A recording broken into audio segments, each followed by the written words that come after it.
Hello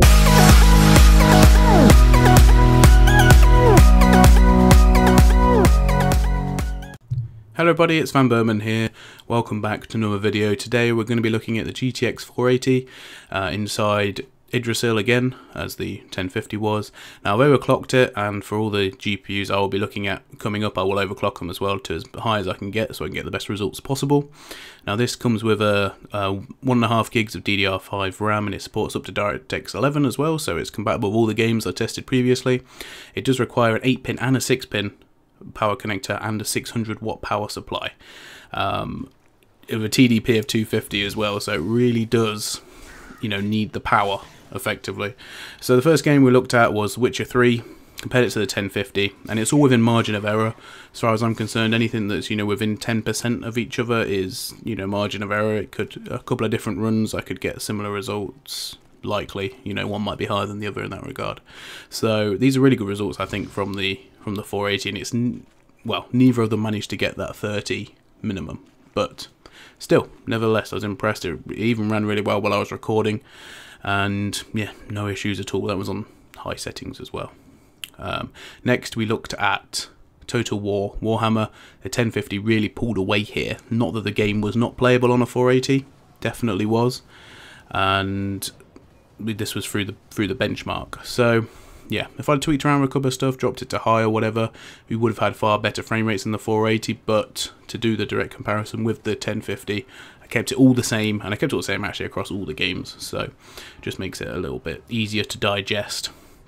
It was a really fun siege battle actually. I recommend you check that out. I'll probably do a separate video on that anyway.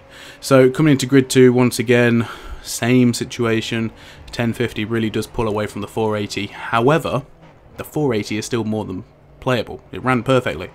I know obviously it's not 60 FPS, but it seems to be running everything at over 30 at 1080p. So I can't really have any complaints at all, and everything recorded fine as well. Bizarre. Next went to Fallout 4. Now, granted, this one had the most frame drops. Probably would, no, I would definitely, if I was going to play it, drop it down to high, and I have played it on high and it runs really well as well on there. So just to try and keep it above 30 at all times. But no complaints. Obviously the 1050 beats it out, quite frankly, easily. And it, yeah, still ran everything perfectly fine. I love that. That was a great little bridge I found with loads of explosions on, just to see how low I could get the FPS. I actually handled it fairly well. Next, this is Toxic in the background, by the way. I forgot to put that on, but I've just got a load of other benchmarks that we did. This is not compared to the 1050. This is just to give you an overall idea of sort of what you can expect. So everything on either high or ultra settings. I think only Vermintide is on. Only Vermintide and Shadow of Mordor are with high settings. And you know, everything was over 30. Even though obviously Redout is 15, that was a total anomaly, and it actually ran perfect the whole way through. So as you can see, it's more than capable of keeping up with basically whatever you want to play. And I think with stuff like this, you've really got to tailor it to what you're expecting to get out of it. Now the fact that the 480 still holds up pretty well, and I've got to say these results are comparable with the 1050, especially the DX9 titles. In actual fact, the 480 beats the 1050 in a lot of them, but yes, you know, anything over 60 FPS on the minimum anyway is pointless comparing, because, you know, you're not getting anything out of it. And so here I've got the synthetic benchmarks coming in. You can have a look at them.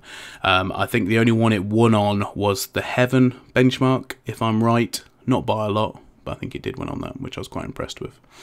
So yes, the 480, you can still game on it. It will still, you know, run everything you want it to.